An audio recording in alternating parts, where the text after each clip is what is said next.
सर्वांना नमस्कार. सगळ्यांना अशोका विजयादशमीच्या मनपूर्वक शुभेच्छा. आज आपण ज्या विषयावर बोलणार आहोत तो मुद्दा हा गावठाणाचा आहे, परंतु या गावठाणामधल्या भूमिपुत्रांचा आवाज आहे हा आता हळूहळू बाहेर यायला लागला आहे. आणि म्हणून आजच्या विषयाला आमच्या नवी मुंबईचे नेते माजी मंत्री गणेश नाईक यांचा जो आक्रोश आहे, तो आक्रोश गावठाणातला आक्रोश आहे, भूमिपुत्रांचा आक्रोश आहे, तो समोर यायला लागला आहे. आणि म्हणून त्याची दखल घेणं सगळ्यांसाठी क्रमप्राप्त आहे. आणि म्हणून त्यांना सुद्धा मी शुभेच्छा देतो, त्यांच्या सर्व कार्यकर्त्यांना शुभेच्छा देतो. गणेश नाईक हे नवी मुंबईचे राजकीय नेते असले, म्हणजे भाजप या पक्षाचे नेते असले तरी त्यांचा आवाज हा भूमिपुत्रांचा आहे हे ऐकणाऱ्याला लगेच लक्षात येतं. आणि म्हणून हा आपण गावठाणाचा प्रश्न आहे, तो गावठाणाचा प्रश्न संविधानिक प्रश्नसुद्धा आहे. आणि म्हणून जे राजकीय क्षेत्रात काम करतात त्यांना याचा परिचय होणं गरजेचं आहे. आणि त्याच्या मागची जी भूमिका आहे त्याचं सैद्धांतिक जे हे आहे रूप आहे ते सुद्धा समोर आलं पाहिजे. आज आपण एकामेकाला सोनं देतो आणि ते जे सोनं आहे हे आपट्याचं पान हे माझ्या अंगणातच आहे, झाड आहे आपट्याचं, त्यामुळे भरपूर सोनं माझ्याकडे आहे, आपल्याला तुम्हाला हे सोनं देतो.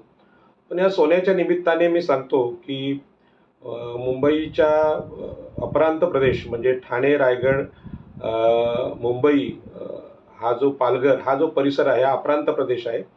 आणि ह्या अप्रांत प्रदेशामध्ये 2-2.5 हजार वर्षापूर्वी जे लोक राहत होते, म्हणजे आत्ता जे राहतात तेच आहेत, आगरी, कोळी, कराडी, भंडारी, ईस्ट इंडियन, आदिवासी, हे जे लोक आहेत यांची मोठमोठी घरं इतिहासात नोंदवलेली आहेत. मोठ्या प्रमाणात आंतरराष्ट्रीय बंदरं तिथे त्यांची आंतरराष्ट्रीय बंदरं आणि व्यापारी केंद्र होती. आणि याच्यामध्ये आंतरराष्ट्रीय सागरी व्यापारामुळे इजिप्तशी, श्रीलंकेशी जो व्यापार चालला त्यातून प्रचंड सोनं त्यांच्याकडे होतं. मला हे सांगायचं आहे की आज आपण सोने वाटपाच्या निमित्ताने सोन्याच्या नावाने आपट्याची पानं वाटतो. अशा प्रकारचं खरं सोनं वाटणारे इथले भूमिपुत्र होते. यांचा हा परिचय मी यासाठी करून देतो की बाबा सोन्याचं एवढं वेड का, तर इथला जो भूमिपुत्र आहे आगरी, कोळी, कराडी, भंडारी, हा सोन्यावर चांदीवर प्रेम करणारा आंतरराष्ट्रीय व्यापारी आहे. म्हणजे सोनं चांदी म्हणजे वैभव.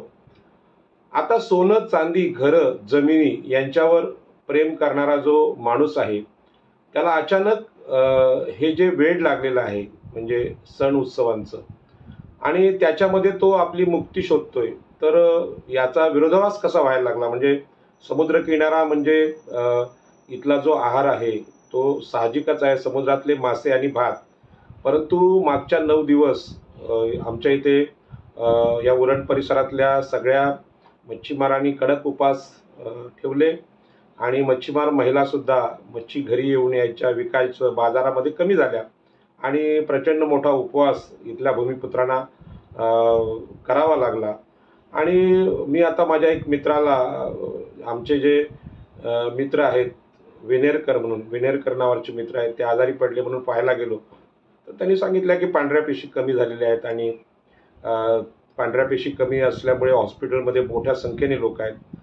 तर याच्या बाबतीत यांचं जे ह्या आजाराचं निरीक्षण आहे, माझा मुलगा पुनीत यांनी सांगितलं की आपल्या लोकांना समुद्रकिनारी खूप प्रोटीन्स, प्रथिनं लागतात, विटॅमिन्स लागतात, आणि ती साधारणपणे मच्छी आणि चिकन, मटण यातून मिळतात. आणि इथला जो आहार आहे तो मांसाहार आहे. आणि आलेल्या एक सलग उपवासांमुळे, गणपती नंतर नवरात्रमुळे तो त्यांच्या शरीरावर परिणाम झाला, पांढऱ्या पेशी कमी व्हायला लागल्या, लोक आजारी पडायला लागली. पण याचा दुसरा हा जो परिणाम आहे इथल्या कोळीवाड्यांवर, गावठाणावर, त्यांचा जो मच्छी विक्रीचा व्यवसाय आहे तो जवळजवळ बंद झाला. आणि म्हणून ज्यांनी नेहमी सोन्यावर प्रेम केलं, चांदीवर प्रेम केलं, घरावर प्रेम केलं, सोन्याची कौलं आमच्या घरावरी, अशा समाजावर आता बेरोजगाराची वेळ आलेली आहे. आणि हा बेरोजगार एवढा वाढत गेलेला आहे की आता सोनं म्हणून ही पानं वाटायची वेळ आली आणि खरं सोनं दिसेन असं झालेलं आहे. कोळीवाड्यात मोठं सोनं असायचं, कोळी महिलांच्या अंगावर 40-50 तोळ्यांचे सोन्याचे दागिने होते. पण आता हे फक्त हवेतल्या गोष्टी झालेल्या आहेत. आणि म्हणून एकूणच ज्यांचा भौतिक गोष्टीवर, घरादारावर आणि सगळ्यांवर प्रेम होतं, असे लोक प्रचंड विज्ञानवादी होते, म्हणून ते समुद्रात जात होते. आणि देशाचा आंतरराष्ट्रीय व्यापार, छत्रपती शिवाजी महाराजांचा आरमार, हे भरती ओटी समुद्रशास्त्र जाणणारे लोक हे आकाशातल्या देवी देवतांवर कधी विसंबून नव्हते. मी देवी देवतांच्या बद्दल काही विरोधात बोलत नाही, परंतु हे पण महत्वाचं आहे की ज्यानं तुम्हाला तुमची घरं, तुमचा व्यापार, तुमचा व्यवसाय आणि लोकशाहीमधली सत्ता याच्यामुळे तुमची घरदारं सुरक्षित होतात, व्यवसाय सुरक्षित होतात, ते सोडून आम्ही जेव्हा अशा काल्पनिक गोष्टींकडे लक्ष देतो तेव्हा त्याचे मनावर आणि शरीरावर परिणाम होत असतात. आणि म्हणूनच नवी मुंबईतल्या गावठाणांचा प्रश्न आज जो इतका बिकट झालेला आहे आणि या बिकट प्रश्नांवर जो इथल्या स्थानिक भूमिपुत्रांचा आक्रोश आहे तो गणेश नाईक यांच्याकडून व्यक्त व्हायला लागला.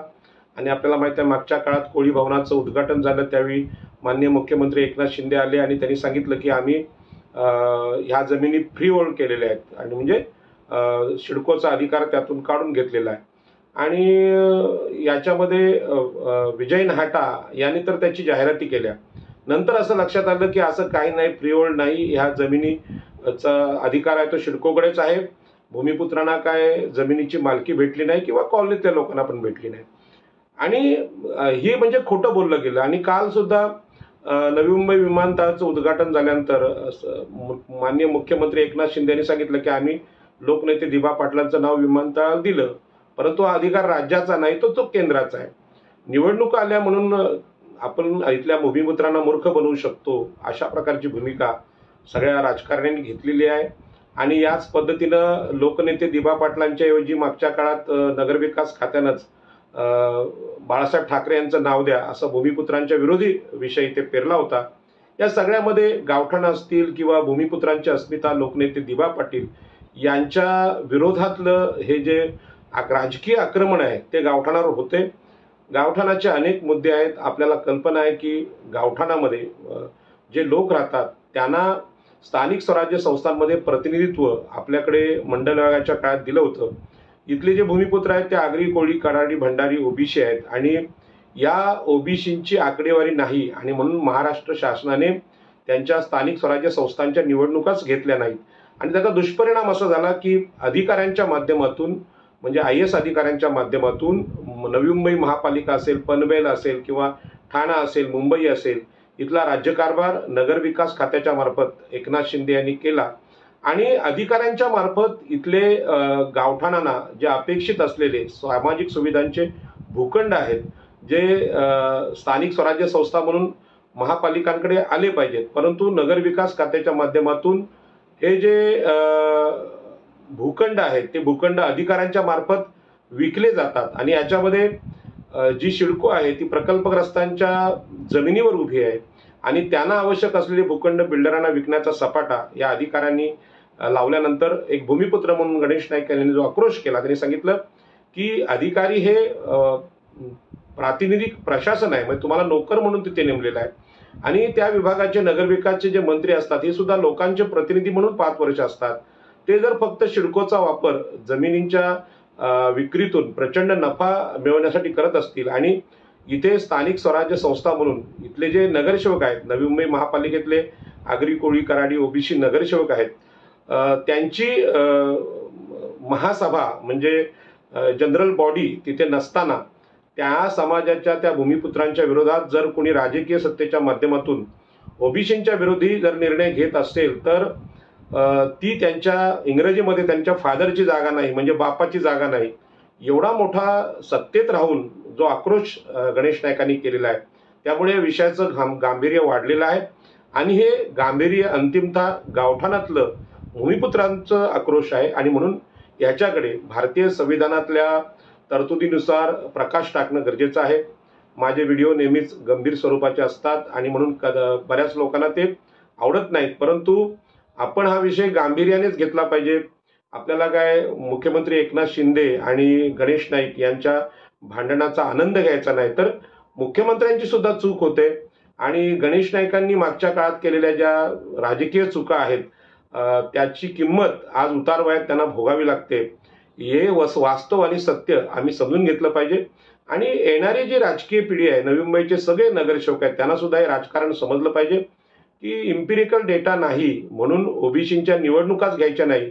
याच्या पाठीमागं केंद्राची हुकुमशाही आहे आणि उपहुकुमशाही दोघेही करतात. म्हणजे नरेंद्र मोदी, अमित शहा, नंतर तुमचे एकनाथ शिंदे, अजितदादा, नंतर देवेंद्र फडणवीस, हे सगळे उच्चवर्णीय मानसिकतेचे लोक ओबीसींचे अधिकार संपवायला निघालेले आहेत. आणि म्हणून गणेश नाईक यांचा आक्रोश हा नैसर्गिक आहे आणि त्या आक्रोशाचं मी कौतुक करतो, अभिनंदन करतो आणि हे सांगतो की आगरी कोळी कराडी भंडारी समाजाला छत्रपती शिवाजी महाराजांनी आरमारात मोठं स्थान दिलं, ती त्यांची गुणवत्ता पाहून, जात पाहून नाही. आणि म्हणूनच छत्रपती शिवाजी महाराजांच्या नंतर पेशवाई आल्यानंतर त्यांच्या इथले गावठाणांचे अधिकार संपले आणि त्यानंतर डॉक्टर बाबासाहेब आंबेडकरांनी या समाजाला नेतृत्व दिलं आणि या नेतृत्वामुळेच कुळ कायदा तयार झाला, जमिनी भेटल्या आणि नंतर एक लढाऊ परंपरा आहे रायगडची, छत्रपती शिवाजी महाराजांच्या मावळ्याची परंपरा. ही आरमारी मावळे म्हणून ही परंपरा आपल्याला माहीत आहे. लोकनेते दिबा पाटलांनी जपली, दत्ता पाटलांनी जपली आणि नवी मुंबईमध्ये खरं म्हणजे सगळं सुखाव होतं. रायगडच्या दिबा पाटलांनी आंदोलन केलं आणि 12.5% जास्त फायदा नवी मुंबईला झाला आणि नवी मुंबईकर सुखात होते. पण आता त्यांच्या सुख संपलेलं आहे आणि त्यांच्यावर गावठाणामध्ये अत्याचार सुरू झालेले आहेत. हे अत्याचार इथल्याच कोणीतरी केलेत, आकाशातल्या राक्षसांनी किंवा देवी देवतांनी केलेले नाहीत. आणि म्हणून गणेश नाईकांचा जो आक्रोश आहे तो आक्रोश विधानसभेत दिसतोय, तो आक्रोश विमानतळाच्या नवी मुंबई विमानतळाच्या विमानं उडवण्यामध्ये दिसतोय आणि ते एकनाथ शिंदेना हस्ते परस्ते सांगतायत, सरकारला सांगतायत. म्हणजे सरकारमध्येच राहून ते आपल्या समाजाचा, आपल्या भूमिपुत्रांचा विषय मांडतात आणि सरकारमध्ये राहून आपल्या समाजाची बाजू मांडत असताना विरोधी पक्षाचं नेतृत्व सुद्धा करण्याची हिंमत नाईक साहेबांमध्ये आहे. मी त्यांचा याविषयी मनापासून अभिनंदन करतो आणि ते भूमिका घेत आहेत ती योग्य आहे. कारण शेवटी आम्ही नेतृत्व करतो, हे लोकांचं नेतृत्व करतो आणि लोकांचा विषय जर आम्ही मांडला नाही, मग तो आपलाच पक्ष असेल किंवा आपलंच केंद्र शासन असेल भाजपचं किंवा राज्याचं सरकार असेल, यामध्ये जर आपल्या समाजावर, आपल्या भूमिपुत्रांवर, आपल्या भूमीवर आणि आपल्या गावठाणावर अन्याय होत असेल तर निश्चितपणे ती भूमिका मांडली पाहिजे. हीच भूमिका मागच्या काळात मी सातत्याने मांडत आलो. मला आज आनंद याचा होतोय की आज भूमिपुत्रांचा विषय, गावठाणाचा विषय नवी मुंबईमध्ये सगळेच नेते मांडायला लागलेत. मला कल्पना आहे की गणेश नाईक यांनी विषय मांडल्यानंतर आमदार मंदाताई म्हात्रे सुद्धा गावाच्या प्रश्नावर बोलायला लागल्यात. याच पद्धतीनं आमदार प्रशांत ठाकूर बोलतायत आणि त्यांच्या बोलण्यामध्ये अगोदरच्या काळात जो थोडा गोंधळ होता की शिडको भाडे कराराने लीजने गावठाणाचे जे हे आहेत जागा आहेत ते देत असताना आम्हाला जमीन मालकी पाहिजे हे त्यांना बोलता येत नव्हतं आणि त्याला कारण होतं की तोपर्यंत त्यांच्या राजकारणाला कुठली झड पोचली नव्हती. आज त्यांच्या खासदारक्या संपुष्टात आल्यात आणि त्यांच्या विधानसभा क्षेत्रात बाहेरून आलेले नेते आता घुसखोरी करायला लागलेत आणि तेच खोटं सांगायला लागलेत की आम्ही जमिनी फ्री होल्ड केल्या. पण फ्री होल्ड म्हणजे शिडकोने आपला अधिकार काढून घेणं इतकं स्पष्ट आहे आणि तो अधिकार ग्रामस्थांना देणं किंवा शिडको क्षेत्रातल्या, पालिका क्षेत्रातल्या गृहनिर्माण संस्था आहेत, सहकारी सोसायटी आहेत त्यांना देणं. परंतु या विषयावर कोणीच स्पष्ट भूमिका घेत नसल्यामुळे मी गावठाण क्षेत्रात काम करणाऱ्या सगळ्या कार्यकर्त्यांना धन्यवाद देईन की आता तरी लोकांना तो विषय पटायला लागलाय आणि आम्हाला जमीन मालकी हवी हा मुद्दा समोर यायला लागलाय. आणि म्हणूनच हा जो मुद्दा समोर यायला लागलाय त्याला कारण ज्यांचं आपल्या भूमीवर प्रेम आहे आणि ते भूमीवर प्रेम असणारे लोक भूमिपुत्र म्हणून आपल्या गावांवर, आपल्या जमिनींवर जीवापाड प्रेम करतात, किंबहुना भूमीसाठी मरायला तयार होतात. अशा प्रकारची विचारसरणी हजारो वर्षांपासून इथल्या आगरी कोळी कराडी भंडाऱ्यांमध्ये होती आणि म्हणूनच मुंबईवर अनेक आक्रमणं झाली. आपल्याला माहित आहे मोगल आले, फ्रेंच आले, पोर्तुगीज आले, डच आले आणि सगळे बाहेरचे आक्रमक आले, पण त्यांनी समुद्रकिनारी सोडले नाहीत. याचं कारण आहे त्यांनी तो कायम संघर्ष केला आणि आज आपल्याच देशातले राज्यकर्ते जर त्या गावठाणांना म्हणजे भाडेकरू ठरवत असतील तर याविषयी जी अस्मिता आहे भूमिपुत्रांची ते बाहेर आलीच पाहिजे. मी पुन्हा एकदा पुन्हा आमदार माजी मंत्री गणेश नाईक यांचं अभिनंदन करतो. ते यासाठीच की जसं डॉक्टर बाबासाहेब आंबेडकरांनी इथल्या मागासवर्गीयांच्या अन्यायाचा विषय आपल्या स्वातंत्र्यपूर्व काळात 1932ला मांडला, ज्यांना राष्ट्रपिता म्हणजे महात्मा गांधी असं म्हणायचे, त्यांच्या समोर सुद्धा आपल्या जातीचा, आपल्या मागासवर्गीय समाजाचा मुद्दा मांडताना ते अजिबात घाबरले नाहीत आणि इंग्रजांकडे सुद्धा इंग्रज सरकारकडे हा मुद्दा मांडायला घाबरले नाहीत. आणि डॉक्टर बाबासाहेबांच्या आदर्शाने आपल्या जातीचा, आपल्या भूमीचा मुद्दा मांडणं हा नैसर्गिक न्याय आहे. या न्यायाने जर राजकारण झालं तर निश्चितपणे देशातल्या सगळ्याच भूमिपुत्रांना जिथे जिथे असतील त्यांना न्याय मिळेल. हाच न्याय एकनाथ शिंदेंना तुमच्या सातारच्या भूमिपुत्रांना द्यावा लागेल. हाच न्याय फडणवीसांना नागपूरमधल्या आपल्या भूमिपुत्र बांधवांना द्यावा लागेल. आणि म्हणून मुंबईच्या ठाणे, रायगड, पालघरच्या भूमिपुत्रांचा जो न्याय आहे हा लोकशाहीमध्ये सन्माननीय न्याय आहे. तो काय आम्ही इथल्या मराठा आणि ब्राह्मण यांच्या विरोधात काहीतरी पिकवतोय अशातला भाग नाही. त्यांना जर इथल्या जमिनी विकायची, लुटायची घाई झाली असेल तर त्यांना सांगावं लागेल, होय हे भारत हेच राष्ट्र आहे. सगळ्या देशात मध्ये जो आपला भारत म्हणून, राष्ट्र म्हणून जे जमिनींचे सगळे क्षेत्र आहेत ते आमच्या देशाचं आहे. आणि म्हणून तुम्ही तुमच्या गावची जमीन तशीच ठेवायची आणि आमची बिल्डरांना विकायची, सिडकोच्या माध्यमातून नगरविकास खात्यामधून विकायची. आणि इथल्या नगरसेवकांची ज्याला स्थानिक स्वराज्य संस्थांच्या भाषेत ग्रामपंचायतमध्ये ग्रामसभा म्हणतात आणि ह्याच्यामध्ये सर्वसाधारण सभा म्हणता येईल महापालिकेमध्ये, त्या महापालिकेत स्थानिक नेतृत्व नगरसेवक नसताना जे ती खरेदी विक्री चालू आहे, जो या भूमीवर अन्याय चालू आहे, त्याचा आक्रोश गणेश नाईकांच्या तोंडून बाहेर येते. आणि म्हणूनच हा विषय मी सविस्तर आज मांडणार आहे. मला अभिमान आहे की गावठाण प्रश्न मी मांडत असताना कुठल्याही प्रकारचा सपोर्ट किंवा कुठल्याही प्रकारची मदत इथल्या भूमिपुत्रांकडून मिळत नव्हती. तरी सुद्धा 2016-17 पासून मुंबईच्या गावठाणांचा मुद्दा, तिथल्या भूमिपुत्रांचा मुद्दा आम्ही, आमचे सगळे कार्यकर्ते, प्रभात पर्वचे सागरराजे असतील, मुंबईतले जयेश आकरे असतील किंवा सायन कोळीवाडा असेल किंवा माहीम कोळीवाडा असेल, जुहू मोरा कोळीवाडा असेल, मांगेला समाज असेल, कोळी समाज असेल, आमच्या कळंबोलीचे असतील, आमचे विकास पाटील असतील, गोठवलीचे आमचे किरण पाटील असतील, हे सगळेजण तो विषय मांडत आले आणि लोकांनी लोकवर्गणी काढून या विषयाला मदत सुद्धा केली, सपोर्ट केला. आणि मला पण, मी अभिमानाने सांगतो की लोकांच्या सहकार्यामुळेच या विषयाचं सातत्य आम्ही ठेवू शकलो आणि आम्हाला जमीन मालकीच हवी हा विषय विधानसभेपर्यंत पोहोचला. त्या आपल्याला माहित आहे की मुंबईच्या गावठाणांचा प्रश्न मांडताना आशिष शेलार असतील, भाजपचे एकनाथ आशिष शेलार असतील किंवा चंद्रकांत दादा पाटील असतील, फडणवीसांनी सुद्धा मुंबईच्या कोळ्यांना जमिनींचा अधिकार देण्याचा एकेकाळी विषय केला होता. परंतु सिडकोच्या क्षेत्रात जमिनीला प्रचंड भाव आहे हे पाहून ते एकनाथ शिंदेच्या मार्फत या जमिनी विकून असं त्यांना वाटायला लागलं की या सगळ्या जमिनी विकायच्या, मुंबईच्या, नवी मुंबईच्या, आणि पुन्हा आमची सत्ता येईल की नाही अशा आवेशाने ते वागायला लागलेत. आणि म्हणूनच गणेश नाईकांचा जो इथल्या सत्ताकारणाचा अनुभव आहे त्यांना हे कुठेतरी वाटायला लागलं की हा आमचे लोक असतील तरी भूमिपुत्रांचा अन्याय आहे आणि तो त्यांनी व्यक्त केला. त्यांचा जो नैसर्गिक आवाज आहे यासाठी सर्वांनी त्यांचं कौतुक केलं पाहिजे. आज दसरा आहे आणि या दसऱ्याच्या दिवशी आपल्याला माहिती आहे हा सांस्कृतिक सण आहे आणि यामध्ये आम्ही मोठे मोठे ढोल, ताशे, आरत्या, यामध्ये आमचा जो मुख्य प्रश्न आहे घरांचा तो जर विसरत असू तर तुम्हाला जागेवर आणण्यासाठी आज मला हे बोलावं लागतंय. आणि म्हणून लोकांची मागणी ही जमीन हक्काची राहिली, कारण आम्ही हजारो वर्षापासून जमिनींवर, शेतांवर आणि घरादारांवर, सोन्यावर प्रेम करणारी लोक होतो.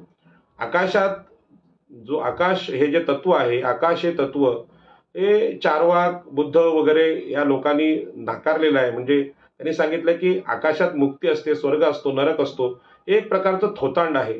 जे काही सुख आहे ते माणसाच्या ह्याच जीवनात आहे. तुम्हाला जी मुक्ती आहे, तुम्हाला जे अरहंत व्हायचं आहे किंवा मोक्षाकडे जायचं आहे ते आपल्या जीवनात, पृथ्वीवरच्या जीवनातच शक्य आहे. मेल्यावर यातलं काही मिळत नसतं. माणसाला एकदा स्मशानात नेला की त्याची जळून राख होते आणि आपले डोळे ते पाहायला नसतात. आपण नाकाने या मातीचा सुगंध घेऊ शकत नाही, आपण तिला स्पर्श करू शकत नाहीत. आणि म्हणून इंद्रियांना जाणवणारी ही माती, ही भूमी, हे घर आणि घरातली माणसं आणि हे सोनं नाणं म्हणजे अमूल्य असे धातू, त्यातूनच माणसाचे व्यवहार चालत असतात. आणि हाच विषय इथल्या भूमिपुत्रांचा विषय. पण त्यांना भरकटवण्यासाठी वेगवेगळे आमिष दाखवण्यात आली आणि आज लोक घरं आपली या गणपती आणि ह्या तुमच्या नवरात्रोत्सवामध्ये भाडे करार केला गेला सरकारकडून, त्याच्यावर भडकली नाहीत. आणि आता विमानतळाचं उद्घाटन झालं. नवी मुंबई विमानतळामध्ये सुद्धा 10 गावं आणि त्याच्याभोवती असलेली आणखी 10 गावं ही बाधित झाली. त्यांचे रोजगार संपले, त्यांचे घरांचे अधिकार संपले. जेव्हा विमानतळाचं भूसंपादन चालू होतं तेव्हा कोणी गावठाण विस्तार गावाची मोजणी केली नाही आणि घरं उद्ध्वस्त झाल्यानंतर अनेक नेते आता सांगतात की आम्ही फसलो गेलो, आम्ही संमतीपत्र लिहून दिली गाव उठवण्यासाठी. परंतु गावठाण प्रश्न आपण त्या अगोदरपासून मांडतो, त्याच्याकडे कोणी लक्ष दिलं नाही. आत्ता मात्र गावठाणच धोक्यात आली नाहीत तर गावठाणातलं स्थानिक स्वराज्य संस्थातलं सगळ्या भूमिपुत्र आगरी कोळी कराडी लोकांचं राजकारणच धोक्यात आलंय. ठाणे जिल्ह्यात तर आलेच आहे. आपल्याला माहित आहे ठाणे जिल्ह्यात आगरी कोळ्यांचे खासदार होण्याच्या ऐवजी मराठा खासदार झालेत. त्या मराठा खासदारांना माझा यासाठी विरोध आहे की तुमची जिकडे प्रमुख लोकसंख्या होती तिथे तुम्ही नेतृत्व करावं, परंतु आज तुम्ही इथल्या भूमिपुत्रांची जी अपेक्षित खासदार आहेत ते दिल्लीमध्ये गेले पाहिजेत. मग एकनाथ शिंदेचे सुपुत्र श्रीकांत शिंदे असतील आणि इकडे नरेश भस्के असतील यांनी जे अतिक्रमण या गावठाण क्षेत्रातल्या राजकारणावर केले ते निश्चितच निषेधार्ह आहे. तिथल्या भूमिपुत्रांना न्याय नाकारणार आहे आणि म्हणून हा विषय मी आपल्यासमोर इथे प्राधान्याने मांडते. आणि म्हणून सर्वच राजकीय पक्षांकडून गावठाण प्रश्नाकडे आज दुर्लक्ष झालेले आहे. गावठाण प्रश्न याचा अर्थ मुंबई परिसरातले ओबीसी लोक आणि म्हणून मुंबई परिसर हा आगरी कोळी कराडी भंडारींचा प्रदेश आहे आणि याचा आवाज जे राजकीय नेते घेतील. आता 2 खासदार आपल्याकडे आगऱ्यांचे आहेत, परंतु मागचे खासदार कपिल पाटील होते, त्यांना सुद्धा प्रश्न कळला नाही. ग्रामविकास खातं केंद्रीय खातं त्यांच्याकडे असताना त्यांना स्वतःच्या जातीचे मुद्दे मांडता आले नाही. किंबहुना भाजपसारखे काँग्रेससारखे राजकीय पक्ष भूमिपुत्रांविषयी बोलायलाच तयार नसतात. एकदा सत्ता आली की आपला जो जुना विचार आहे ब्राह्मण क्षत्रिय वैश्य यांचा ते पुढे करतात आणि यामध्ये राजकीय शहाणपण यायला खूप वेळ जातो. आणि हे राजकीय शहाणपण आमदार माजी मंत्री गणेश नाईक यांना आता उतारवयात आलेलं आहे आणि त्यांचं स्वागत मी करतो. कारण खरं म्हणजे जसा माणूस वयस्कर होतो, म्हातारा होतो, तो विचारांनी परिपक्व होतो, परंतु त्यांच्या समोरचे जे लोक आहेत सगळे नगरसेवक आहेत त्यांना शहाणपण ते आता 30मध्ये 35मध्ये असतात. त्यांनी पुढच्या स्टेज मागचा शहाणा असं त्यांना ते आलं पाहिजे असं मला वाटतं. आणि म्हणून गावठाणच उद्ध्वस्त होत नाही तर ओबीसी राजकारण सुद्धा उद्ध्वस्त होतंय. आणि म्हणून नवी मुंबईतील सिडको क्षेत्रातील 95 गावात जमीन हक्कांची जी मागणी आज आहे त्याला कारण आहे की ह्या जमिनी जर भाड्याने सिडकोकडे गेल्या तर सिडको कदाचित पुढचं सरकार आहे ते येणारं सरकार या घरांना उद्ध्वस्त करेल किंवा बिल्डरांच्या ताब्यात देईल आणि मग मुंबईतल्या झोपडपट्ट्यांची एसआरएमध्ये जी अवस्था झाली की 250 फुटांच्या 300 फुटाच्या घरात येता येत नाही, म्हणून एसआरएमध्ये मग मिळालेलं घर विकून अनेक लोक गावाला गेले. तिथले मागासवर्गीयांचे मतदारसंघ संपले. हा जो प्रकार मुंबईत घडला तोच प्रकार कोळीवाड्यांच्या बाबतीत करण्याचा विचार राज्यकर्त्यांना आहे. आणि म्हणून 95 गावांना सुद्धा भाडे करार करून त्यांना झोपडपट्ट्यांसारखं अतिक्रमित ठरवून असा शब्द सुद्धा या सिडकोच्या जी मध्ये आहे. त्यामध्ये माननीय एकनाथ शिंदे आणि नगरविकास खात्याचा दृष्टिकोनच आहे की यांचा सुद्धा आम्ही एसआरए करू आणि मग इथले जे मतदारसंघ आहेत त्यामध्ये ओबीसी नगरसेवक मोठ्या संख्येने निवडून येतात त्यांना आम्ही संपवून टाकू आणि पुन्हा एकदा मराठा साम्राज्य उभं करू. हे मराठा साम्राज्य म्हणजे छत्रपती शिवाजी महाराजांचं नव्हे, हे मराठा साम्राज्य क्षत्रियांचं आहे जे विषमतावादी आहे. छत्रपती शिवाजी महाराजांनी जिथे जिथे ज्या ज्या गुणांची ज्या ज्या नैसर्गिक स्थितीची जनता होती किंवा रयत होती त्यांना अधिकार दिले आणि म्हणून कोकणामध्ये आगरी कोळी कराडी भंडाऱ्यांचं आरमार कायम राहिलं आणि ह्याच आरमाराने देशाच्या पश्चिम किनारपट्टीला सुरक्षा दिली. हीच इंडियन नेव्ही ज्याची स्थापना ही छत्रपती शिवाजी महाराजांनी केली. भंडारी समाजाचे मायनाक भंडारी हे पहिले आरमार प्रमुख आहेत. आपल्याला माहित आहे त्याच्यानंतर आपल्याला दर्या सरंग दौलत खान हे मुस्लिम इथे आरमार प्रमुख झाले आणि त्यानंतर कान्होजी आंग्रे आणि नाईक हे जे नाव आहे आडनाव हे सुद्धा आरमारी एक मिलिटरीचं किंवा सागरी जी सेना आहे त्यातलं पद आहे. आणि म्हणूनच या सगळ्या भागामध्ये आपल्याला जे इथलं राजकारण धोक्यात आले त्याबद्दल विषय मांडायचा आहे. मुंबई महानगरपालिका असेल किंवा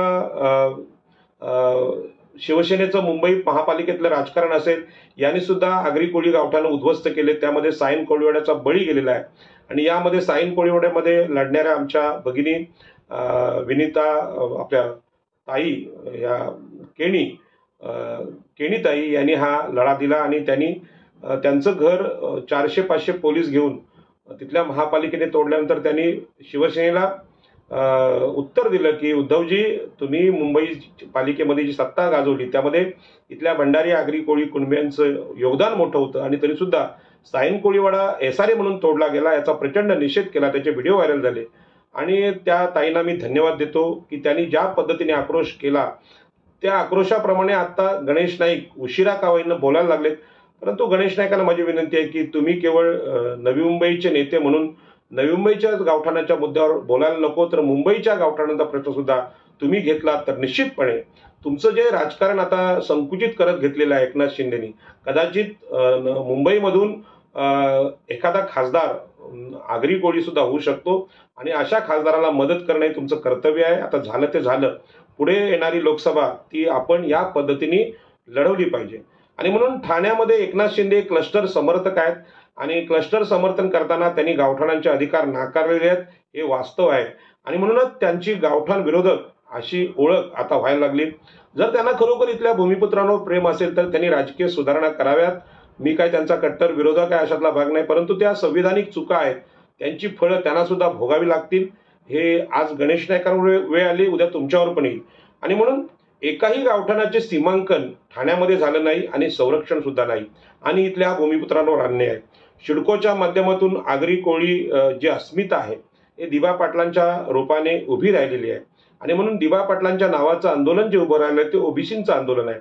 आणि दिबा पाटलांचं नाव नाकारून हिंदू हृदय सम्राट बाळासाहेब ठाकरे यांचं नाव देणं हा सुद्धा इथल्या भूमिपुत्रांवर अन्याय होता. हिंदुत्व असलं म्हणून काय झालं, त्या हिंदुत्वामध्ये आगरी कोळी कराडी हिंदू नाहीत का, त्यांना अधिकार नाहीत का? आणि हिंदुत्वाचा अर्थ असाच असेल जो पूर्वीच्या मनुस्मृतीमध्ये आहे की आगरी कोळी कराडी या शूद्र लोकांना कुठलेही संपत्तीचे अधिकार नाहीत, मानवी अधिकार नाहीत, असं असेल तर या दोन्ही हिंदुत्वाची चिकित्सा तुम्हाला करावी लागेल. आणि गणेश नाईकांनी या विषयावर बोलून बोलून हिंदूंमध्ये आमच्या आगरी कोळ्यांचे अधिकार काय हा प्रश्न समोर आणलेला आहे. त्यांना पुन्हा एकदा धन्यवाद देतो. अधिक स्पष्ट त्यांनी बोलावं अशी माझी विनंती त्यांना आहे. आणि म्हणून सिडको प्रकल्पग्रस्तांचे पुनर्वसन नाकारून कालच्या परवाच्या दिवशी एकनाथ शिंदे यांनी जी विमानं उडवलेली आहेत ती इथल्या भूमिपुत्रांच्या जखमेवर मीठ चोळलेलं आहे. आणि इथल्या सगळ्याच राजकीय नेत्यांचं हे अपयश आहे, पराभव आहे की खरं म्हणजे इथल्या 100% प्रकल्पग्रस्तांचं पुनर्वसन होत नाही तोपर्यंत विमानं उडवणं हे माणुसकीला धरून नाही. प्रकल्पग्रस्तांच्यावर प्रचंड अन्याय आहे आणि असा अन्याय करण्याची हौस एकनाथ शिंदे या मराठा मुख्यमंत्र्याला असेल तर निश्चितपणे पुढील काळामध्ये केवळ महाराष्ट्रातच नाही तर देशामधल्या मराठा सत्तेला मागासवर्गीय ओबीसी SC ST यांच्याकडून प्रचंड विरोधाला सामोरं जावं लागेल आणि त्यांची सत्ता सुद्धा धोक्यात येईल. आज हाच विरोध पेशवाईतल्या ब्राह्मणांना होतोय आणि ब्राह्मणांना सत्तेमध्ये कोणी स्वीकारायला तयार नाही. हीच वेळ मराठा समाजावर सुद्धा येऊ शकते. आणि म्हणून गावठाणं कोणाचे असतील, मराठ्यांचे असतील, ब्राह्मणांचे असतील, कुठल्याही धर्मांचे म्हणजे ख्रिश्चनांचे असतील, मुसलमानांचे असतील, अल्पसंख्याकांचे असतील, तेथे त्यातले भूमिपुत्र असतील तर तिथे त्यांना या लोकशाही राष्ट्रात न्याय भेटला पाहिजे, ही माझी भूमिका आहे. आणि म्हणून गावठाण प्रश्नामध्ये जमीन मालकी नाकारून भाडेपट्टा देणं हा इथल्या भूमिपुत्रांवर मनुस्मृती किंवा हुकुमशाहीच्या माध्यमातून जो सूड उगवण्याचा प्रकार आहे तो अत्यंत धोकादायक आहे. आणि मग गणेश नाईक यांनी सांगितलं अत्यंत आक्रमक होऊन की इथे महानगरपालिकेमध्ये आमचे नगरसेवक नसताना म्हणजे स्थानिक स्वराज्य संस्था अस्तित्वात नसताना IAS अधिकाऱ्यांच्या मार्फत मोठ्या प्रमाणात इथले भूखंड विक्री जी सुरू आहे ती विक्री थांबवली गेली पाहिजे. ती या अधिकाऱ्यांच्या फादरची म्हणजे वडिलांची किंवा बापाची इस्टेट नाही. इतक्या स्पष्ट भाषेत म्हणजे अशी भाषा फक्त बाळासाहेब ठाकरे बोलायचे, पण ते बाळासाहेब ठाकरेंनी कधी आगरी कोळी कराड्यांचा भंडाऱ्यांचा मुद्दा मांडला नाही. त्यांनी राजकारण केलं हे ब्राह्मण मराठ्यांचंच केलंय, पण आता इथले ओबीसी बोलायला लागलेत. आणि म्हणून स्वतःच्या जातीची स्पष्ट बाजू मांडण्याची हिंमत इथल्या लोकांमध्ये नव्हती, ती आता येत चालले, त्याचं आम्ही स्वागत करतो. आणि म्हणून एकनाथ शिंदेचं जे परवाचं विमान उडवणं आहे ते निवडणुकीच्या प्रचाराचा त्यांचा मुद्दा असेल, पण याचा परिणाम उलटा होणार आहे. कारण ज्या विमानतळामध्ये आगरी कोळी कराडी प्रकल्पग्रस्तांना त्यांची विस्तारित गावठाणातली घरं अजूनही भेटलेली नाहीत, मच्छीमारांचं पुनर्वसन नाही, आणि असं असताना एखाद्या परक्या राष्ट्रातला माणूस येऊन आपल्या गुलाम केलेल्या राष्ट्राच्या नागरिकांवर मानसिक अत्याचार करतो, अशा प्रकारचं हे विमान उडवणं झालेलं आहे. हे लोकांना आवडलेलं नाही, याची दखल माननीय मुख्यमंत्र्यांनी घ्यावी. आणि म्हणून ओबीसी मध्ये घुसखोरी करण्यासाठी, ओबीसी आरक्षणात घुसखोरी करण्यासाठी कुणबी दाखले देण्यामध्ये ज्या पद्धतीनं पुढाकार इथल्या मुख्यमंत्री एकनाथ शिंदे यांनी घेतला आहे, तो सुद्धा इथल्या भूमिपुत्रांना आवडलेला विषय नाही. परंतु आरक्षणाच्या बाबतीत सन्माननीय गणेश नाईक का बोलत नाहीत, ओबीसी हा शब्द ते का घेत नाहीत, हा मला पडलेला प्रश्न आहे. त्यांना जर आता गावठाणं वाचवायचं असेल तर गावठाणातल्या लोकांचे अधिकार, ओबीसींचे अधिकार वाचवणं होय. केवळ नुसती मातींची घरं वाचवून चालणार नाही, तर त्यांचे व्यवसाय असतील, मासेमारी असतील, रेती असेल, खडी असेल, या सगळ्या व्यवसायांच्या बाबतीत एवढंच नाही तर नवी मुंबई महापालिकामध्ये अनेक नगरसेवकां हे तिथल्या शहराची सफाई असेल किंवा अन्य विकास कामांचे ठेके घेत असतात. त्या ठेक्यांवर सुद्धा परिणाम मराठा आणि ब्राह्मण सत्तेचा झालेला आहे. गुजरातमधले लोक इथे येऊन काम करायला लागलेत. इथली ठेकेदारी संपली. लोकांना जी विकास कामं सिडकोतून मिळायची किंवा नवी मुंबई महापालिकेमध्ये मिळायची ती मिळेन अशी झालेली आहे. आणि म्हणून सगळ्या नगरसेवकांचा जो आवाज आहे किंवा इथल्या भूमिपुत्र त्यांना आता समजा त्यांची शेती, मासेमारी हे व्यवसाय गेले असतील तर त्यांना याच भागात महापालिकेत किंवा सिडकोमध्ये कामं मिळणं हा त्यांचा नैसर्गिक अधिकार आहे. आणि 2013च्या कायद्यानुसार सुद्धा त्यांचा तो सैद्धांतिक अधिकार आहे, कायदेशीर अधिकार आहे. असं असताना आपल्या जातीच्या लोकांना इथले ठेके देणं, इथले विकास कामं देणं हा खरं म्हणजे इथल्या ओबीसी भूमिपुत्रावरचा अन्याय आहे. आणि मला वाटतं गणेश नाईकांनी या ठेकेदारांची बाजू सुद्धा मागच्या काळात मांडलेली आहे. आणि म्हणून ही जी जातीची बाजू घेणं, आज आपल्याला माहित आहे धम्मचक्र प्रवर्तन दिन आहे. आपल्याला कल्पना आहे की आपल्या तरुण वयात बाबासाहेब आंबेडकरांनी इथल्या मागासवर्गीयांच्या अधिकारांसाठी सगळे संघर्ष केले. आणि त्यांच्या लक्षात आलं की हे जे संघर्ष आहेत ते संघर्ष का होतात, तर इथल्या धर्माने, मनस्मृतीनुसार आमच्या मागासवर्गीयांना पाणी, जमीन, जंगल, शिक्षण यांचे अधिकार नाकारले होते. आणि डोक्यात गुलामीचा धर्म घेऊन जर जगायचं झालं तर आपण करत असलेल्या कामावर ह्या धर्माचा चुकीचा परिणाम होतो. आणि म्हणूनच आता हे गणपती गेले, आमचं नवरात्र गेली, यामध्ये आमच्यावर भाडेकरार लादलेला आहे, म्हणजे गुलामी लागलेली आहे. पण या गुलामीविषयी कोणच बोलत नाही, फक्त गणेश नाईक बोलतात. तर गणेश नाईक हे जरी धर्माने हिंदू असले तरी त्याने जो आवाज उठवलाय हा बाबासाहेबांचा आवाज आहे. आणि म्हणून बाबासाहेबांनी शेवटी सांगितलं की असा गुलामी आमच्याच डोक्यावर आमची गुलामी लादणारा जो धर्म असेल तो धर्म सुद्धा मी सोडून देईन. आणि अशोका विजयादशमीच्या निमित्तानं बाबासाहेबांनी आम्हाला धम्मचक्र प्रवर्तन दिलं आणि सांगितलं की संविधानाला अनुकूल, मानवी अधिकारांना अनुकूल असलेला भगवान बुद्धांचा याच भूमीतला विचार मी धर्म म्हणून स्वीकारतो. आणि हिंदू म्हणून मी गुलाम जन्माला आलो असेल तर मरणार नाही, गुलाम म्हणून मरणार नाही, स्वतंत्रपणे मरण, अशा प्रकारची भूमिका त्यांनी घेतली. आज हा जो ओबीसींचा आक्रोश आहे त्या ओबीसींचा आक्रोश तोंड दाबून बुक्क्यांचा मार असा आहे. कारण आम्ही सगळेजण हिंदुत्ववादी आहोत, हिंदू आहोत. आणि हिंदू असताना, हिंदुत्ववादी भाजपमध्ये असताना, केंद्रात आणि राज्यात डबल इंजिनचं सरकार असताना आमची गावं, आमची गावठाणं भाड्याने का, हा प्रश्न आम्ही इथे आमच्या नगरसेवकांना आमच्याच गावात नेतृत्व का नाही, निवडणुका का होत नाही, हा आक्रोश गणेश नाईक यांच्या रूपाने पुढे येतोय. आणि म्हणूनच हा विषय फार मोठा विषय आहे, संविधानिक विषय आहे. आणि म्हणून देशाच्या राजकारणात स्थानिक स्वराज्य संस्थांचे जे महत्व आहे ते ओबीसींना जास्त महत्वाचं आहे. म्हणून इथल्या नगरसेवकांना निवडणुका झाल्या नाहीत म्हणून जो त्रास होतोय, इथल्या स्थानिक ठेकेदारांना जो त्रास होतोय त्याची कल्पना मी करू शकत नाही, कारण ते त्यांचं दुःख त्यांना माहिती. परंतु देशाच्या राजकारणात स्थानिक स्वराज्य संस्थांना जे महत्व आलेलं आहे त्याला सुद्धा संविधानाचा अधिकार आहे, हे मला या आजच्या चर्चेत सांगायचं. हा व्हिडिओ मोठा होईल, तुम्हाला कंटाळा येईल, परंतु तुम्हाला सांगतो की आपण मागच्या काळात जेवढा वेळ आरत्या, प्रवचन, घंटा वाजवायला दिलेला आहे त्याच्यापेक्षा 1 तास तुम्ही जर यावर दिला तर खऱ्या अर्थाने आपली जी मानवी सुखाची मुक्ती आहे ती तुम्हाला सापडेल, याबद्दल मला 100% विश्वास आहे. आणि म्हणून गणेश नाईकांच्या शाळेत काम करत असताना मी म्हणजे 1990 ते 96 काम केलं.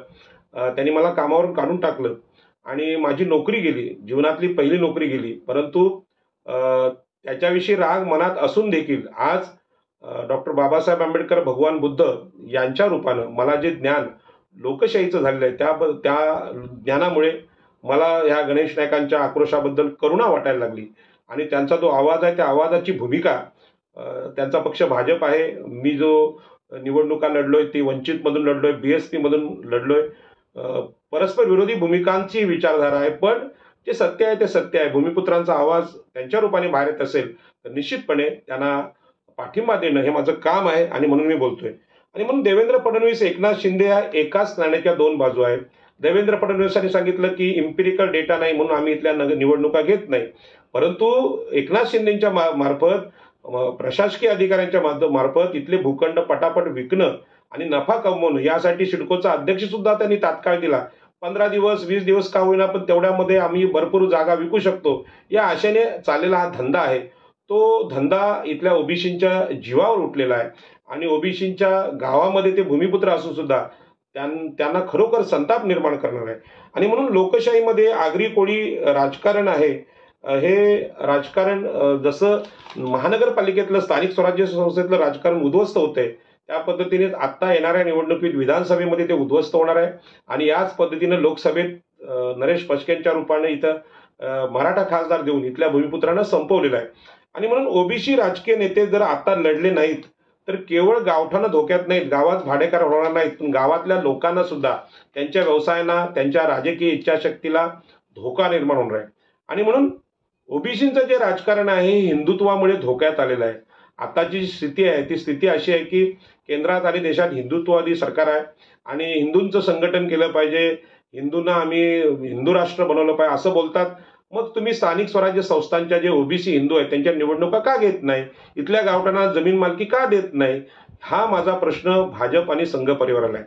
आणि म्हणून अक्षता म्हात्रे प्रकरणामध्ये इथे अक्षता म्हात्रे या आमच्या आगरी मुलीवर 3 ब्राह्मणांनी बलात्कार केला आणि त्या मुलीच्या न्यायाचा विषय सुद्धा गृहमंत्री देवेंद्र फडणवीस का घेत नाही हा प्रश्न गणेश नाईकांनी विचारला पाहिजे. कारण आमच्या 50% स्त्रिया ज्या मातृसत्ताक आहेत, हुंडा न घेणाऱ्या, रात्री सकाळी म्हणजे पहाटे 3 वाजल्यापासून मच्छी मार्केटमध्ये एकट्याने रेल्वेने जाणाऱ्या, मच्छी आणणाऱ्या, मार्केटमध्ये मच्छी विकणाऱ्या या शूर लढाऊ महिला आहेत. यांच्यावर अशा प्रकारचा अत्याचार इतिहासामध्ये असा झाला नव्हता आणि जर असा अत्याचार आता झालेला आहे हा सुद्धा प्रश्नावर नाईक साहेबांनी बोललं पाहिजे.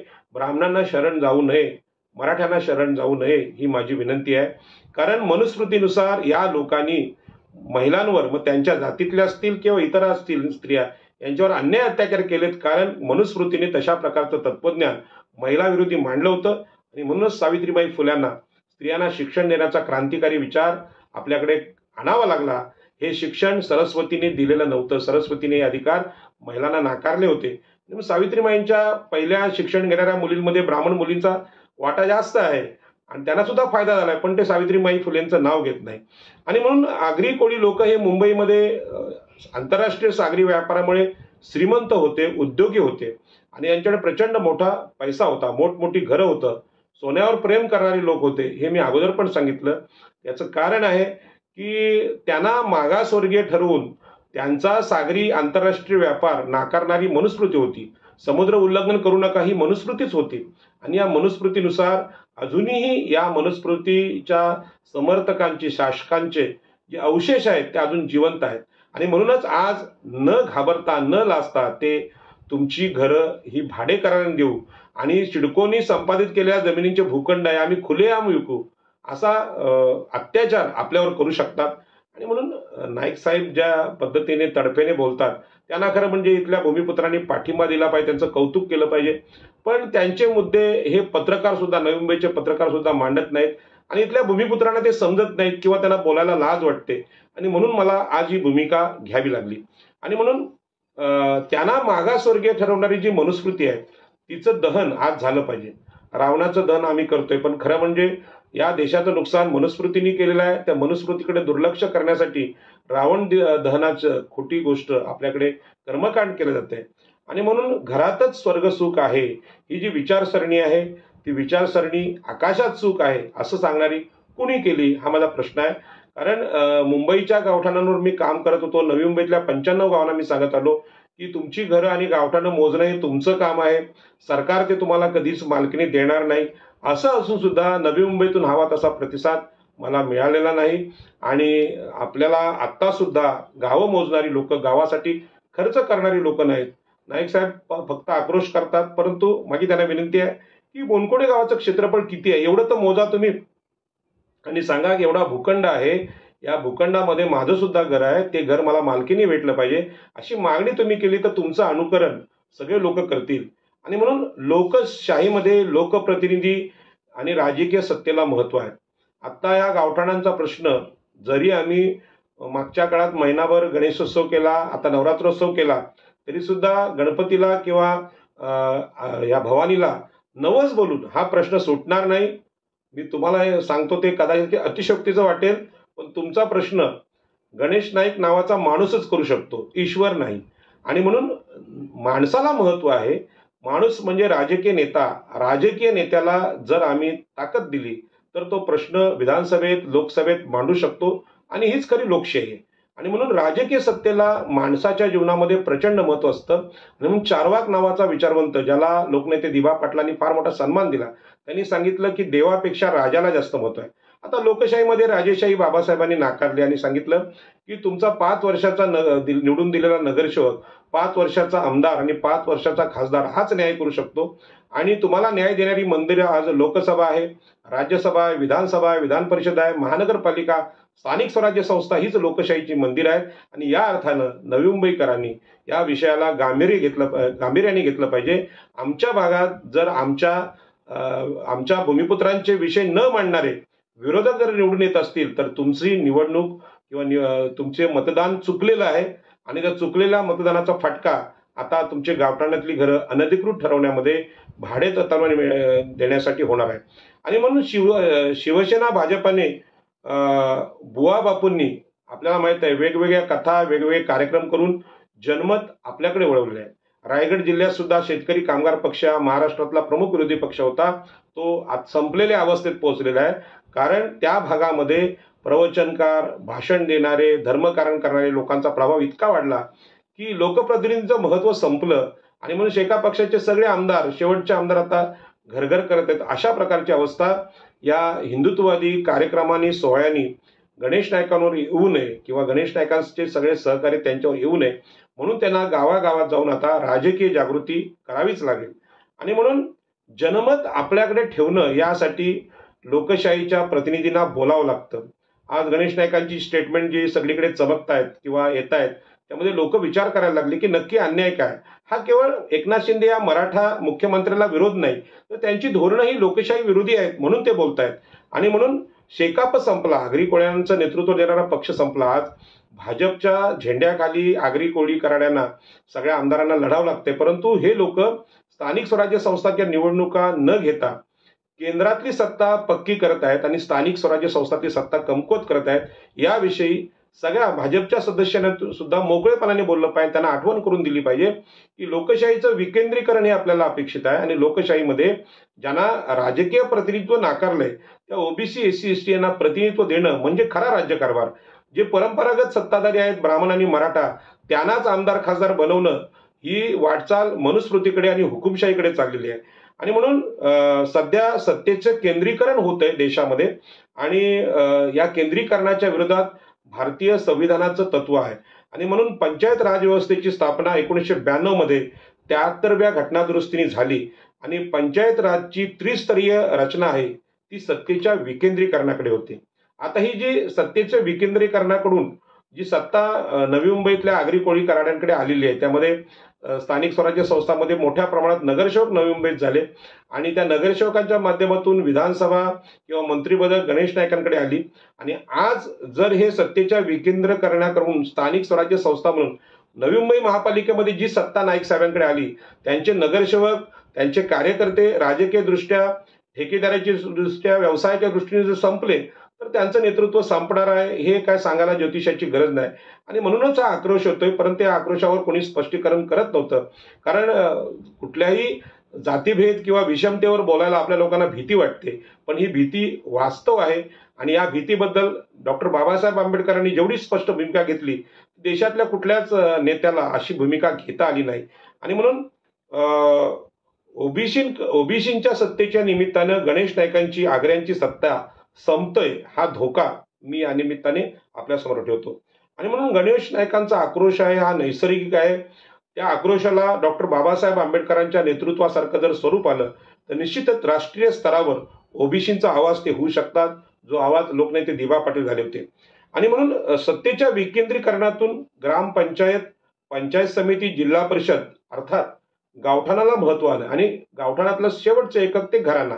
आणि ही सत्ता संपत चालल्याचं म्हणजे आपल्याला माहिती आहे, आपल्या शहरातल्या पांढऱ्या पेशी ज्या प्रतिकार करत असतात त्या कमकुवत झाल्या की आपण आजारी पडतो. याच पद्धतीनं आगरी कोळ्यांच्या गावठाणातली जी आगरी कोळ्यांची घरं आहेत ती आता त्या पेशी संपायला लागल्या, कारण का त्यांना अतिक्रमण आहेत असं नगरविकासच्या आदेशात म्हटलेलं आहे आणि त्यांना आम्ही भाड्याने जागा देऊ असं एकनाथ शिंदेनी म्हटलेलं आहे. या पेशी जर संपल्या तर निश्चितच ओबीसी राजकारणाचं आरोग्य बिघडत चाललंय आणि याचा पहिला बळी आता जे नेते आहेत गणेश नाईक ह्यांना त्यांच्या दूरदृष्टीच्या राजकीय नेतृत्वाला दिसायला लागले, त्याचे बळी कोण आहेत आणि म्हणून ते बोलतात. आणि म्हणून गावठाण संकल्पनेस भारताच्या आर्टिकल 40 या आर्टिकलचा आधार आहे. ही गोष्ट मी नवी मुंबईतले सगळे नगरसेवक आणि गणेश नाईक किंवा ठाणे जिल्ह्यातले सगळे खासदार आमदार आगरी यांना देऊ इच्छितो. कारण तुम्हाला आता विधानसभेमध्ये संविधानिक भाषा वापरावी लागेल, कारण ही आपली गावठाणं लोक ठेवणार नाही. कारण यांना इकडची गावठाणं विकून, कारण ही महागड्या जमिनी आहेत, गावाला सातारा सांगलीला नागपूरला जमिनी खरेदी करायच्या आहेत आणि विमानतळ सुद्धा या आपल्या जमिनीतूनच तयार झालीत आणि ह्या जमिनी अदानींकडे गेल्यात, आमची धारावी गेलेली आहे. म्हणून मुंबईच्या जमिनींचं महत्त्व लक्षात घेता ओबीसी राजकारण आणि ओबीसी नेतृत्व अत्यंत महत्त्वाचं आहे, ते आम्ही टिकवलं पाहिजे. सत्तेचं विकेंद्रीकरण झालंच पाहिजे ही सगळ्यांची अपेक्षा आहे, माझी सुद्धा आहे. आणि म्हणून संविधानातील राजसंस्थेसाठी मार्गदर्शक तत्वांमध्ये गणेश नाईक या ठाण्यातील गाववाल्या विरोधात सातारी मराठा एकनाथ शिंदे राजकारण करत आहेत, नागपुरी फडणवीस करत आहेत आणि बारामतीचे अजितदादा करत आहेत. हे या लोकशाहीमध्ये प्रामाणिकपणे मला सांगावं लागते, कारण बारामतीमध्ये पवारांचं राजकारण व्हावं, नागपूरमध्ये फडणवीसांचं व्हावं आणि साताऱ्याला एकनाथ शिंदेंचं व्हावं. या सगळ्यांनी इथल्या गावठाणांवर अतिक्रमण करणं, तिथली घरं नाकारणं, मालकी अधिकार नाकारणं हे लोकशाही विरोधी आहे हे मी सांगतो. गावठाणातील घरे धोक्यात आलीत भाडे करारामुळे आणि म्हणून लोकांनी आता तरी आगरी कोळी नेतृत्वाच्या पाठीमागे उभे राहावं असं मला वाटतं. ते भाजपचे जरी असले तरी मला हे सांगावं लागतंय. कदाचित या निवडणुकीमध्ये विधानसभेच्या मला समाजाच्या हक्कांसाठी प्रचारात उतरावं लागेल आणि म्हणून सर्वांनी जमीन हक्कांच्या मागणीची बाजू लावून धरावी. शिडको वसाहती झोपडपट्ट्या यांनीही जमीन मालकी हक्क मागून स्वयं विकासाची मागणी करावी. म्हणजे गावठाणातल्या आगरी कोळ्यांनीच जमीन हक्काची मागणी करावी असं नाही, तर कॉलनीमध्ये सहकारी गृहनिर्माण संस्थांमध्ये महाराष्ट्रातून बाहेरून आलेले जे लोक आहेत त्यांना सुद्धा जमीन मालकी भेटली पाहिजे, झोपडपट्ट्यांना भेटली पाहिजे आणि स्वयं विकासाची मागणी आपण केली पाहिजे. केवळ पैसे मिळतात, तिथल्या जमिनी महाग आहे म्हणून यासाठी जर मराठा ब्राह्मण राज्य करते हे जर इथल्या भूमिपुत्रांच्या विरुद्ध नवी मुंबईच्या विरुद्ध फसवं राजकारण करत असतील, व्यापारी राजकारण करत असतील, त्याचा विरोध भारताचे नागरिक म्हणून आम्ही केला पाहिजे. आणि म्हणून पंचायत राज व्यवस्थेला संविधानिक दर्जा मिळूनही त्याचे महत्त्व ओबीसी एससी एसटींना आजपर्यंत कळलं नाही. आता गणेश नाईकांचा जो आक्रोश आहे तो त्याला संविधानिक स्वरूप मी देतो की ते जे बोलतायत ते संविधानिक भाषेत बोललं पाहिजे, नाहीतर लोकांचा गैरसमज होईल की मराठा मतदारांना वाटेल की गणेश नाईक मराठा विरोधी आहेत. ते त्यांच्या विरोधात नाहीत किंवा कुठलाही इथला आगरी कोळी माणूस मराठा ब्राह्मणांच्या विरोधात नाही, पण ते असंविधानिक वागत असतील आणि पूर्वीच्या मनुस्मृतीचं अनुकरण करत असतील तर निश्चितपणे अशा जातीयवादी राजकारणाला सगळ्यांनी विरोध केला पाहिजे, अख्ख्या देशाने केला पाहिजे. आणि म्हणून पंचायत राजमुळे ग्रामसभेला गावठाणाला महत्व आलेलं आहे. मुद्दा गावठाणाचा आहे, कारण हा व्हिडिओ गावठाण म्हणून महाराष्ट्रात देशात बघितला जाणार आहे आणि म्हणून पंचायत राज व्यवस्थेमुळे ग्रामसभेला महत्व आलंय. इथल्या गावातले लोक आहेत त्यांनी आपल्याला माहिती आहे, पुन्हा एकदा सांगतो आपल्याला वाईट वाटेल, इथले लोक सोन्यावर जमिनीवर समुद्रावर प्रेम करणारे लोक होते, नैसर्गिक स्वभावाचे लोक होते. त्यांनी आपला सगळा खर्च उत्सवांवर करायला लागले आणि आज गावठाणं धोक्यात येऊन सुद्धा ते नवरात्रमध्ये असतील की गणेशोत्सवामध्ये असतील गावठाण तज्ज्ञांची भाषणं का ठेवत नाहीत. किरण पाटील असतील, विकास पाटील आहेत, हे दोन तरुण आज त्यावर चांगल्या प्रकारे बोलू शकतात, पण त्यांची भाषणं आम्ही का ठेवत नाहीत आणि आकाशातल्या नसलेल्या मुक्तीकडे आम्ही का पाहतो. आणि म्हणून चारवाक महावीर आणि बुद्ध यांची विचारधारा ही देशाला गरजेची आहे. संविधानामध्ये हाच विचारसरणी आहे. संविधानाने आत्मा नाकारलाय, आकाशातला ईश्वर नाकारलाय आणि आपल्याला माहिती आहे एखादा खून झाला तर त्या खून ज्या माणसाचा झालाय त्याच्या आत्म्याला विचारून तो आरोपी सांगू शकत नाही. यासाठी पोलिसांना स्वतंत्र संशोधन करावं लागतं, शोध घ्यावं लागतं पुराव्यानुसार. आणि म्हणूनच भारतीय संविधान आहे, भारतीय संविधान अतिशय प्रॅक्टिकल आहे. फक्त त्याचा अभ्यास न केल्यामुळे आज आमची गावठाणं सुद्धा धोक्यात आली आणि आम्ही ओबीसी लोक धोक्यात आलो. आणि म्हणून मागासवर्गीय गावठाणांचं जे राजकारण आहे ते आता संपवलं जात आहे. मतदार नोंदी असतील, घरांचे प्रॉपर्टी कार्ड असेल, स्वयं विकास असेल, राजकीय सहभाग लोकांचा स्थानिक स्वराज्य संस्थांच्या माध्यमातून आर्टिकल 40 नुसार होऊ शकतो आणि म्हणून लोकशाहीचं जे प्रशिक्षण आहे जे ओबीसीना मिळणार आहे ते गावामध्ये मिळणार आहे आणि गाव पातळीवरची भूमिका महत्वाची. आणि म्हणून नाईक साहेब आज जे बोलायला लागले त्यांना माहित आहे की माझे जे गाववाले आहेत त्यांचे पुढले अधिकार धोक्यात आलेले, कदाचित आता निवडणुका झाल्या नाहीत. ज्या पद्धतीने महानगरपालिका मध्ये जी लूट प्रशासक करतात हे जर असंच चालू राहिलं तर निश्चितपणे कधीच इथल्या नगरसेवकांना नेतृत्व भेटणार आणि नगरसेवक राहिले नाहीत, ठेकेदार राहिले नाहीत, स्थानिक व्यावसायिक रेती मासेमारी करणारे लोक जर मतदार जर कमकुवत झाले तर पुढच्या काळात आम्हाला सत्तेमध्ये धोका आहे ही गोष्ट त्यांना कळलेली आहे. आणि म्हणून स्थानिक पातळीवर थेट लोकांमधून राजकीय व्यक्तीची निवडणूक ही गावातून होते, ग्रामसभेतून होते. आणि ग्रामसभेचं विकसित रूप किंवा ग्रामपंचायतीचं विकसित रूप आहे महानगरपालिका. लोकशाहीचा हा प्रमुख आधारस्तंभ आहे. श्रीकांत शिंदे आणि नरेश म्हस्के हे जे नेतृत्व इथे लादलं गेलेलं आहे तो भूमिपुत्रांवरचा अन्याय आहे. आणि याविषयी इथल्या नगरसेवकांना, इतक्या राजकीय नेत्यांना स्पष्ट बोलता येत नाही ही अत्यंत खेदाची गोष्ट आहे. आणि म्हणून अनुसूचित जाती जमाती आणि 1/3 स्त्रियांच्या राखीव जागा सुद्धा स्थानिक स्वराज्य संस्थांमध्येच मिळतात. आणि म्हणून गावठाण, ग्रामपंचायत, महानगरपालिका यांच्यातलं जे ओबीसी राजकारण आहे ते धोक्यात आलेलं आहे.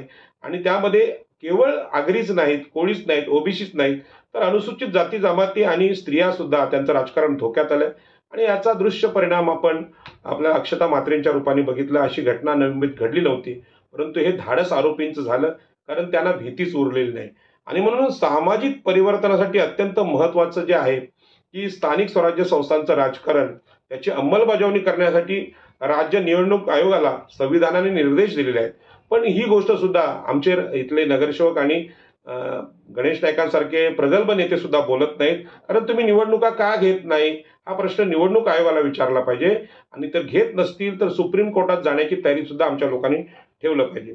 आणि म्हणून एकनाथ शिंदे, फडणवीस यांनी स्थानिक स्वराज्य संस्थांच्या निवडणुका न घेता ओबीसी, एससी, एसटी यांचं राजकीय अस्तित्व संपवलेलं आहे हे मी जाहीरपणे आपल्याला सांगतो.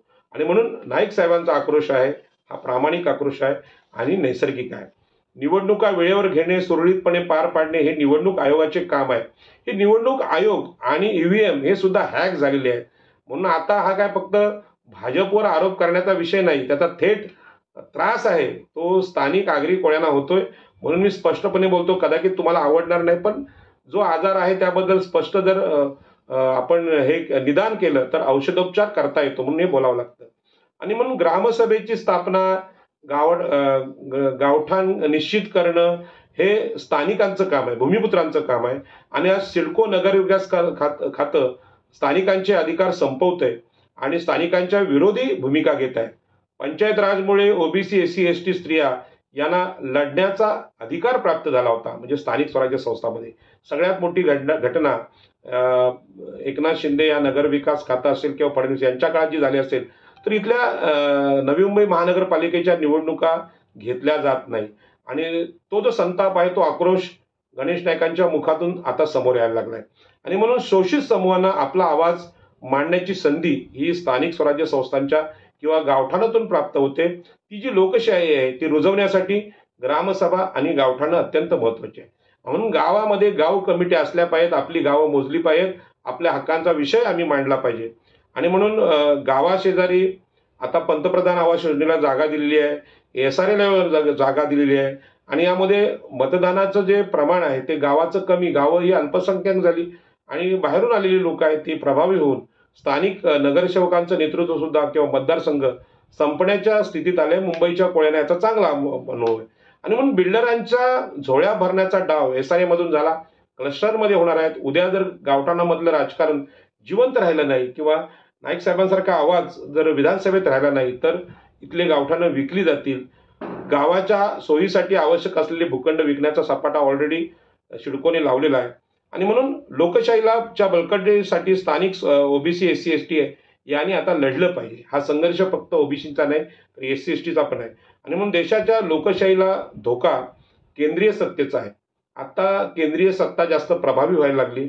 आपण पाहिलं असेल, नोटबंदी असेल किंवा कोरोना असेल, यामध्ये स्थानिक लोकांच्या भूमिका इथल्या लोकसभेमध्ये ऐकल्या गेलेल्या नाहीत किंवा मांडणारा नेतृत्व विरोधी पक्ष नेता नव्हता.